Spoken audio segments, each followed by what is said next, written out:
Buenas tardes a todos, gracias por su conexión, especiales agradecimientos a los organizadores de este primer curso de cardiogeriatría clínica alemana. Ojalá sea el primero de muchos, la doctora Rojas y el doctor Morales. Gracias por invitarme a participar y a comentar en los próximos minutos sobre un tópico que es evidente actualización y un punto de encuentro muy frecuente del día a día entre los cardiólogos y los colegas geriatras, ¿no? Que es el tópico de la fibrilación auricular y la anticoagulación. Y en particular se me solicitó que conversara sobre ustedes sobre los NOAC en el adulto mayor, su uso en fibrilación auricular. La verdad que lo primero que tenemos que decir que esto de NOAC viene por ser los nuevos anticoagulantes, pero ya llevan bastante tiempo en el mercado, razón por la cual preferimos llamarlo actualmente DOACs, ¿no? Anticoagulantes orales de acción directa. No tengo ningún conflicto de interés que reportar, especialmente que vamos a conversar sobre medicamentos, ¿no? Bueno, la fibrilación auricular y su prevalencia está aumentando a nivel mundial, especialmente en el mundo occidental.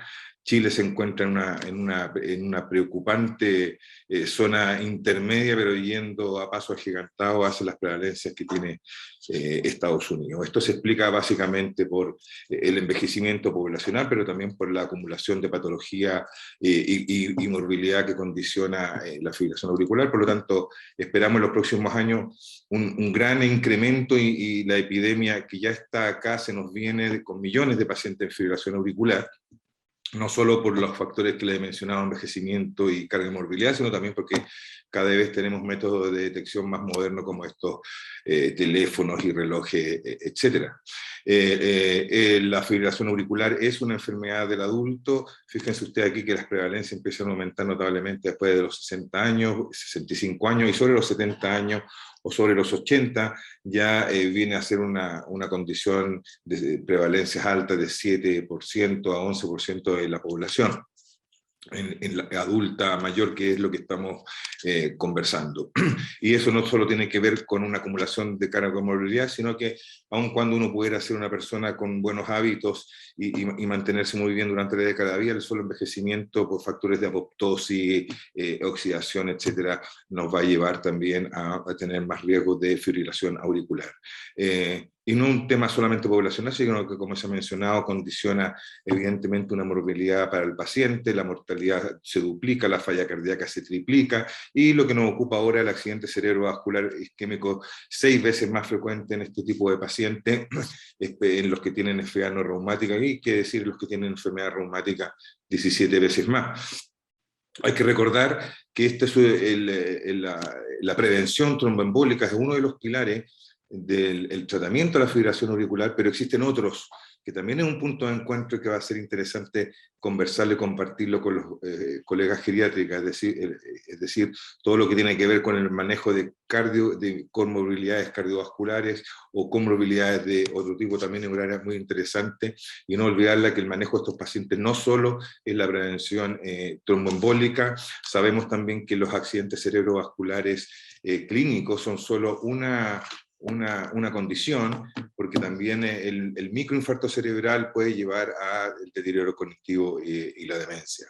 Esta diapositiva me gusta mucho, generalmente la muestro porque tiene que ver mucho con el origen y la historia de la medicina. Estos son los ensayos clínicos de la década de los 90, en los cuales se comparó justamente en estos pacientes con fibrilación auricular, diferentes grupos compararon si era realmente efectiva la warfarina, aquí representada en roja, contra placebo. Son evidentemente estudios que actualmente no se podrían hacer, y se vio claramente que el uso de anticoagulante, en este caso la warfarina, disminuía prácticamente en 2/3 los accidentes cerebrovasculares. Estos ensayos clínicos también nos permitieron conocer que no todos los pacientes tenían los mismos riesgos, sino que habían algunos que tenían, por ejemplo, un particular alto riesgo. Fíjense aquí en el EAFT, este es el estudio europeo, el único de prevención secundaria.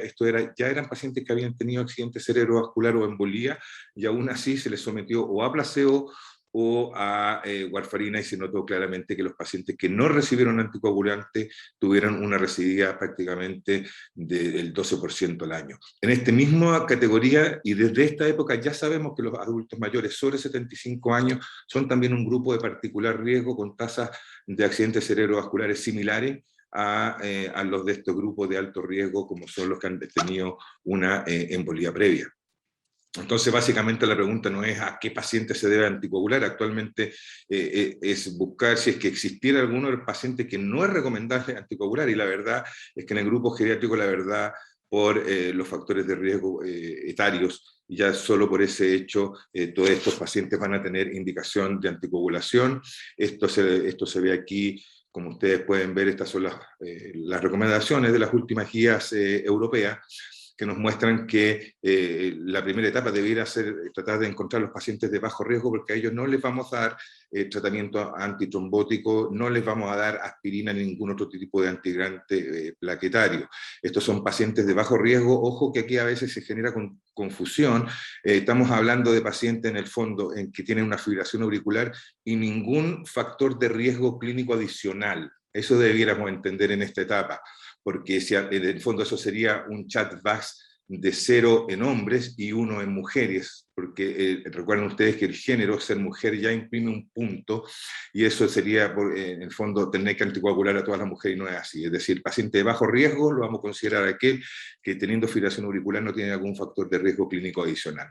En las otras condiciones, como se ve aquí abajo, ¿cierto? Si el paciente tiene un chat-VAX de 2 o más, se va a anticoagular, y chat-VAX de 1, ahí lo deberíamos conversar, son situaciones más complejas, pero en general ustedes ven que aquí no hay una distinción de no anticoagular a los pacientes por la edad.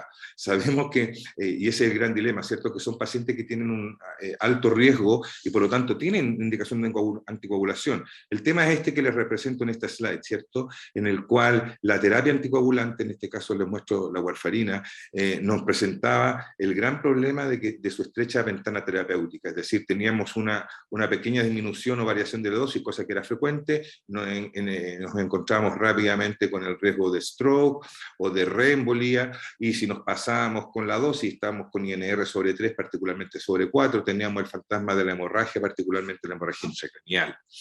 De esta forma es que aparecieron finalmente, para sustituir estos medicamentos, los anticoagulantes de acción directa, que han tenido un desarrollo tremendamente rápido. Ahí les muestro un poquito la línea del tiempo de los grandes estudios que en relación a la fibrilación auricular existen hasta la fecha. Faltan algunos, faltan los que les precedieron a esto, que fueron los de tromboembolismo venoso y embolía pulmonar, etc. Pero es interesante porque se han impuesto de tal forma que actualmente son los anticoagulantes preferidos con indicación clase 1, tanto en las guías europeas, esas son las del 2016, se mantiene la misma indicación en las recientemente actualizadas de fines del 2020, como también a la derecha en las guías americanas. En este caso todas recomiendan en la anticoagulación los DOACs por sobre los antagonistas de vitamina K. Son medicamentos que comparten muchas características, pero tienen ciertas diferencias que vamos a hacer ciertos apuntes, ¿no? Aquí tienen ustedes representada la cascada de la coagulación. De los que tenemos actualmente disponibles directos, antifactor DA, el rivaroxaban, el apixaban, el edoxaban no lo tenemos en Chile, estos son conocidos como los sabanes. Y el otro que tenemos es el dabigatran, que es un antitrombínico de acción directa, que tiene otras características farmacológicas distintas. ¿Qué cosas comparten entre sí como grupos a diferencia de los antagonistas de vitamina K? Que tienen una mejor relación eficacia-seguridad en el FEA valvular, que vamos a verlo y lo vamos a recalcar en los minutos siguientes. Tienen un rápido inicio y cese del efecto, razón por la cual en general no requieren una terapia de puente, una terapia de traslape con anticoagulantes parenterales, que son periodos en los cuales generalmente los pacientes y los pacientes mayores están particularmente propensos a complicaciones hemorrágicas. Tienen un efecto predecible sin necesidad de monitoreo rutinario de la coagulación, tienen mucha menos interacción alimentaria. La verdad es que son mejores medicamentos, son en general más fáciles de utilizar. tienen, como les muestro aquí, y no me voy a detener mucho en ninguno de ellos, un gran respaldo sobre la literatura, y esa es una de las razones por las cuales se impusieron tan rápidamente en nuestro medio. Cada uno de ellos tiene estudios doble ciego randomizados de una muy gran factura, y todos los invito yo a estudiarlos porque tienen en consideraciones prácticas que finalmente lo que uno intenta en la práctica clínica es intentar. Todos estos estudios finalmente, dentro de las limitaciones está manifiesta, ¿cierto?, que la reproducibilidad de los resultados no necesariamente va a corresponder a la que uno va a tener con el paciente que tiene frente en la consulta, o en el hospital, o en la clínica. Entonces, lo que uno trata, por lo menos, es ciertos factores que puede manejar, como son las dosis, los criterios de inclusión, replicarlo en la práctica clínica y ahí así tratar de emular los buenos resultados. Por ejemplo, en el estudio Relay, o más aún, de las cosas que hay que recordar, diría yo, como común a estos tres estudios, es que como criterio de exclusión fue la creatinina o el clearance de creatinina menos de 30 ml por minuto. Tanto en el dabigatran como en el estudio Relay, como en el estudio Rocket, como en el estudio Aristóteles. O sea, los pacientes con clearance de creatinina de menos de 30 ml minuto fueron excluidos, y por lo tanto en ellos no hay una evidencia sólida como en los pacientes con clearance mayores de 30 ml por minuto. Veremos más adelante que existen rangos en que uno pudiera usarlo entre el 15 y el 30, pero donde está demostrado claramente la relación costo-efectividad y seguridad, eficacia y seguridad en pacientes con clearance mayores de 30 ml por minuto. El estudio Relay, por ejemplo, es interesante porque ellos usaban el dabigatran y los pacientes fueron randomizados a 2 diferentes dosis. Es decir, y finalmente los resultados fueron muy interesantes porque las dosis, ambas dosis en alguno u otro aspecto fueron superiores al anticoagulante tradicional y fueron diferentes entre ellas. Entonces ahí nos dieron la oportunidad de tener flexibilidad con el uso del dabigatran. El rivaroxaban tiene la particularidad, ¿cierto?, que es de dosis única, y este estudio Rocket, por ejemplo, fue hecho en pacientes, muchos de los que venían de unidades de tratamiento de ataque isquémico cerebral, es decir, pacientes con secuelados o con accidentes cerebro, es decir, con CHA2DS alto, es decir, pacientes también que tuvieron más de riesgo de hemorragia. Interesante. En el estudio Aristóteles, por ejemplo, los pacientes fueron randomizados a apixaban y placebo a dosis de 5 miligramos cada 12 horas, pero había una rama en la cual se bajaba la dosis, lo mismo que en el rivaroxaban, si es que se cumplían ciertas condiciones. En el caso del rivaroxaban, de 20 se bajaba a 15, si es que el clearance de creatinina está justamente entre 30 y 50. En el apixaban, si habían 2 o más de los siguientes 3 criterios, mayor de 80 años, menos de 60 kilos y creatinina mayor de 1.5 miligramos. Entonces, cuando uno va conociendo esos detalles, te vas dando cuenta que puedes manejar, todos estos medicamentos tienen su nicho. Otras cosas que compartieron, una gran cantidad de pacientes, más de 18.000, 14.000. Fíjese usted el rango etario, promedio, más de 70 años. Igual acá es interesante que vemos nosotros pacientes de más de 80, y no es raro 90, y ahí sí que es un dilema enfrentarlos. Bueno, aquí está lo que yo les decía, todos con CHA generalmente alto, el Rocket un poquito más, porque eran pacientes que provenían de unidades en el fondo de prevención secundaria. Esta para mí es la gran noticia de estos estudios y fue lo que finalmente llevó a ponerlos por sobre los antagonistas de vitamina K, que eso es consistente, mayor protección con respecto a la hemorragia intracraneal. Aquí está representado en rojo todos el rivaroxaban, apixaban, edoxaban, dabigatran, como les digo yo, en sus diferentes dosis, en sus 2 diferentes dosis versus warfarina. En todos ellos, cual más cual menos, hubo una significativa reducción del riesgo de hemorragia intracraneal en relación a antagonista vitamina K, lo que obviamente lo pone por sobre estos otros fármacos. Rápidamente estos estudios le siguieron que fue el primero, y otros metaanálisis, y comprobaron lo que les decía, es decir, la prevención tromboembólica fue, o en el fondo favorecía a los NOAC en ese tiempo, TOAC, como los conocemos ahora en relación a warfarina, y en general en tema de la hemorragia claramente mejor, con respecto a algunas diferencias, sobre todo en hemorragias digestivas, que podremos conversar después. En el fondo ofrecían como grupo una disminución del 26% de la mortalidad en relación a placebo, y ofrecían además un beneficio en relación a 19% de disminución del stroke. Esto hace bueno que uno se sienta más tranquilo a la hora de tomar decisiones. Estas decisiones siempre estamos balanceando los riesgos tromboembólicos y hemorrágicos, tratamos de no equivocarnos, pero de alguna manera también sabemos que estamos conviviendo con una población compleja. Aquí yo les muestro las variables, ¿cierto? Las que estamos conociendo y que derivan de esos mismos estudios, que es el CHA2-VAS, es decir, insuficiencia cardíaca, los vamos puntuando cada uno con uno de ellos, salvo los demás riesgos. Edad más de 75 años le ponemos 2 puntos porque es más riesgoso tener un stroke, o el haber tenido un stroke 2 puntos más, diabetes, enfermedad vascular, edad entre 65 y 74, sexo femenino, etc. Todos estos variables, si ustedes se fijan aquí a la derecha, condicionan un riesgo adicional y nuestros pacientes añosos generalmente van a tener score CHA2-VAS elevado, es decir, van a tener indudablemente indicación de una terapia anticoagulación preventiva a largo plazo. El problema se nos presenta acá, ¿no? Que muchas de estas variables también son de riesgo hemorrágico: hipertensión, alteraciones de función renal, stroke previo, historia de sangramiento, INR lábiles para los que tienen antagonista de vitamina K, edad más de 65, uso de antiinflamatorio, uso de antiagregantes plaquetarios, alcohol, etc. Y también nos pone estos mismos pacientes en un riesgo alto de sangrado. Es importante recalcar aquí algo. El CHA2-VAS está claramente demostrado, y así se lo mencioné, como un predictor de riesgo tromboembólico, es decir, la indicación está muy bien sustentada cuando usted tiene un CHA2-VAS de 2 o más.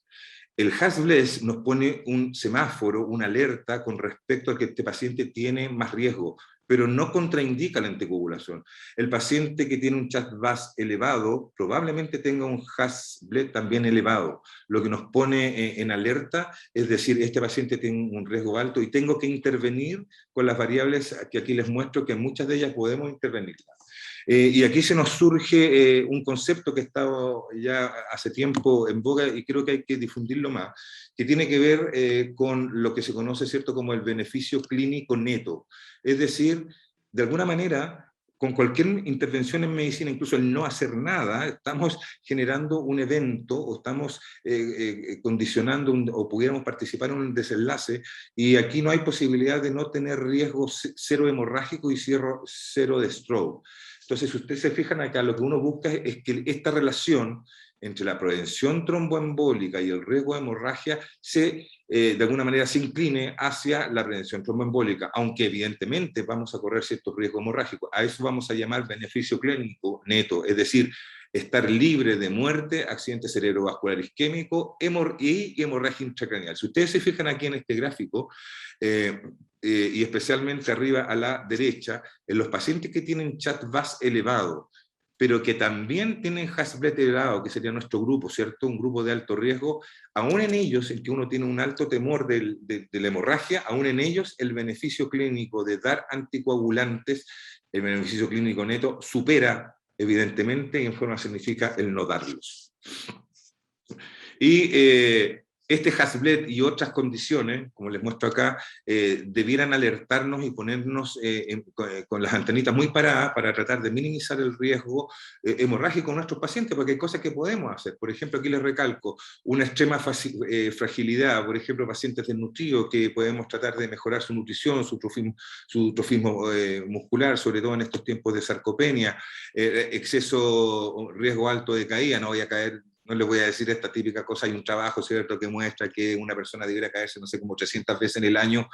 Yo no creo que sea tanto para superar el beneficio que le da un anticoagulante, pero de todas maneras podemos hacer cosas como un apropiado uso, un calzado apropiado, revisar su entorno doméstico, bueno, cosas que hemos aprendido mucho de los geriatras.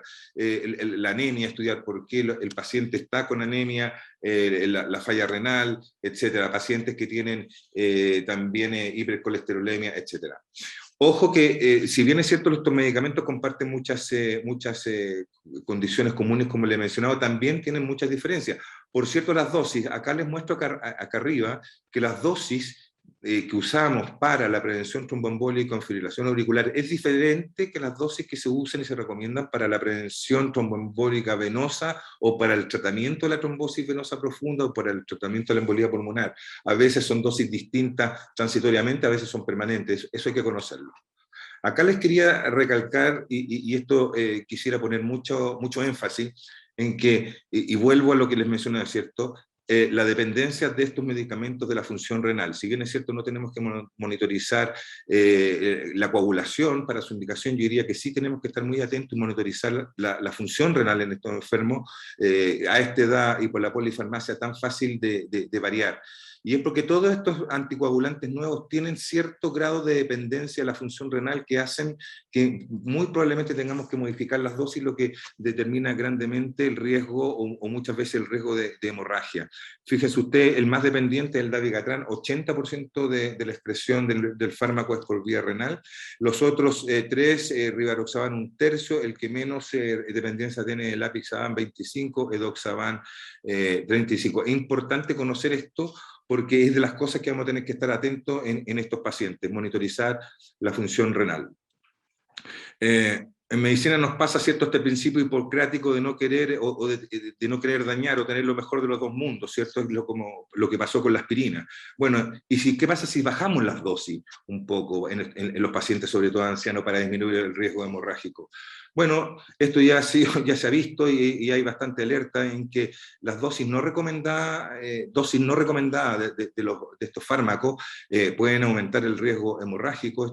Aquí les muestro solamente una información relativamente reciente, que son los datos del estudio del registro Garfield-EIF, que es uno de los registros más grandes a nivel mundial, muy colaborativo, y que mostró que en los pacientes con fibrilación auricular que están recibiendo dosis no recomendadas, las que un poco les he mencionado y que les voy a recalcar en un rato más, tenían o se asociaba esta mala prescripción de alguna manera a un exceso de mortalidad en estos pacientes.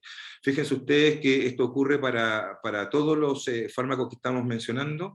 Las dosis recomendadas son estas barritas naranjas, la mayoría sí lo estaba, 70%. Bien interesante, que el dabigatran, que es un fármaco que se prescribe cada 12 horas, igual que la apixaban, que uno pensaría que los de prescripción única pudieran ser más cómodos y tener mejor adherencia. La verdad que por lo menos en este registro no fue así.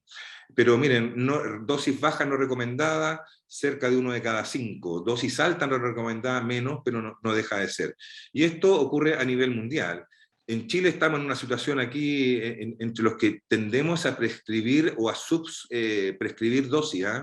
Estamos aquí cerca del 35%, o sea, 1 de cada 3 o casi o un poco más de nuestros pacientes le estamos dando menos dosis de las que las recomendaciones actuales sugieren.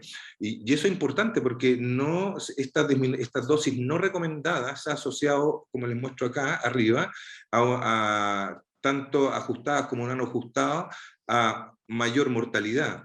Interesantemente, no se asociaron a menor stroke, tendieron a asociarse a mayor stroke, pero claro, lo que se pretendía que era que sangraran menos con estas dosis bajas. Ninguna de las dos cosas ocurrió. Es decir, ojo, que no hay ninguna evidencia que la disminución de dosis fuera de las recomendaciones actuales ayude. Esto, para no marearlo más con datos de estudio, esto me pareció interesante porque hace tiempo que no veía un estudio de fibrilación auricular en que se comparara un anticoagulante moderno con placebo. Y esto ocurrió en este estudio que es el ELDER-CARE-AF, en que era un nicho muy particular, que son pacientes japoneses de más de 80 años. Los japoneses es una población particularmente que se ha mostrado susceptible al accidente isquémico, muchos chats altos, pero también mucho sangramiento. Entonces, ha sido siempre un complejo tema de las dosis en ello. Bueno, y por esa razón y otras, es que estos son pacientes de más de 80 años que se consideran, no solo más de 80 años, sino que se consideran candidatos no apropiados para la anticoagulación a las dosis aprobadas. ya se consideraban altas porque o tenían clearance entre 15 y 30, o ya habían sangrado en alguna zona u órgano crítico, o habían tenido hemorragia intracraneal, o tenían un peso menor o igual a 45 kilos, o estaban por alguna necesidad usando, tenían necesidad de uso continuado de AINE, o estaban utilizando antiagregantes, etc. O sea, uno dice, oye, estos pacientes sí que a uno le daría susto anticoagularlos. Bueno, ellos lo hicieron así, hicieron un estudio randomizado a unos pacientes, le dieron dosis muy bajitas de ledaoxaban, 15 miligramos, las que se han probado son mínimo 30, versus placebo. Fíjense la edad promedio, 86 años ambos grupos, peso bajito, 50 kilos, índice de masa corporal 22 kilos, clearance de creatinina promedio, un poquito más de 30, y bueno, brevemente solamente mostrarles que en los pacientes acá arriba que estuvieron con anticoagulante, la incidencia de stroke fue significativamente menor que el placebo, y aunque hubo una tendencia a mayor sangrado, este no fue significativo. Así que la verdad que esto de las dosis pequeñas o menores a las de uso actuales es una cosa que aún estamos viendo y que tenemos que estar muy alerta porque la información se nos viene a diario. Estas son las cosas con las que yo quisiera quedarnos, que sería cuáles son los ajustes de dosis, que son muy importantes en todos los pacientes, pero particularmente en estos que son de más riesgo. Dabigatran, 150 cada dosis, las dosis más bajas las vamos a dejar en 110 cada dosis, especialmente en pacientes con, como dice ahí, mayor de 80 años o que tienen uso concomitante de fármacos que se han mostrado que interfieren con la farmacocinética del dabigatran, verapamilo, puede ser también la amibarona. Rivaroxaban, bajamos la dosis a 15 miligramos y que el cliente creatina está entre 15 y 49. El apixaban lo vamos a bajar a 2,5 cada dosis si es que el paciente tiene más de 80 años y tiene menos de 60 kilos, o la creatinina está sobre 1,5, y el edoxaban según estos otros criterios. Y ojo que el edoxaban eventualmente pudiéramos usarlo en 15 miligramos en la población similar a la del estudio Elder Care. ¿Cuál es de estos, y me adelanto, me van a preguntar, ¿cierto? ¿Cuál es más eficaz de todos estos fármacos? ¿Cuál es más seguro? La verdad, y hay que ser así honesto, no existen ensayos clínicos randomizados doble ciegos que comparen unos con otros.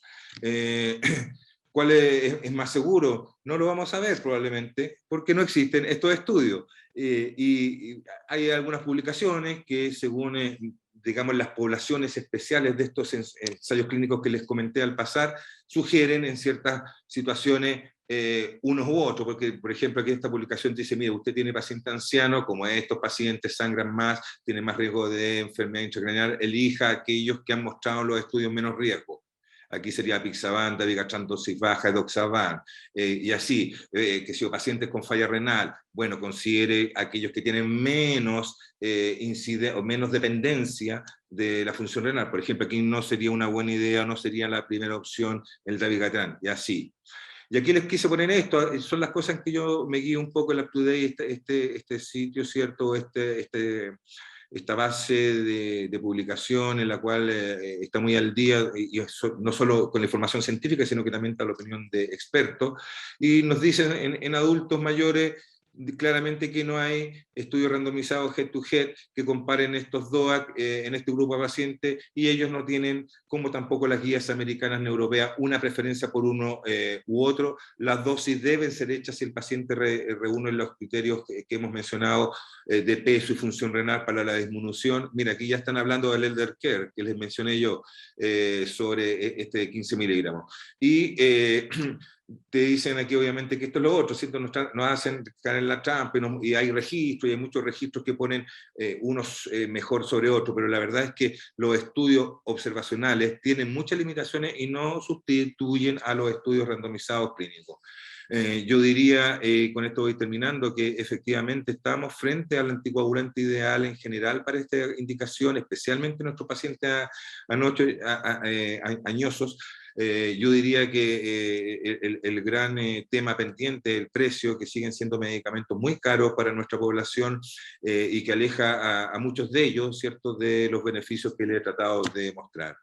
Como conclusión, yo diría que la complicación más temida de la fibrilación auricular es el tromboembolismo, especialmente el accidente cerebrovascular. El uso de anticoagulación se asocia a un beneficio clínico neto en la mayoría de los pacientes mayores. Los NOAC o DOAC, ¿cierto?, han demostrado ser al menos tan efectivos como los antagonistas de vitamina K para la prevención tromboembólica y, lo más importante, consistentemente han exhibido un mejor perfil de seguridad, especialmente en relación al riesgo de hemorragia intracraneal, siendo actualmente, y como les mostré en las guías, la terapia de elección en la prevención tromboembólica en pacientes en este escenario. La selección de pacientes debe basarse en criterios similares a los incluidos en los ensayos clínicos, especialmente en función renal y dosificación, y el ajuste de dosis, especialmente en relación a función renal, es clave para obtener los beneficios descritos. El elevado costo aún limita su amplio uso, por lo menos en nuestro país. Muchas gracias, y aquí nos quedamos.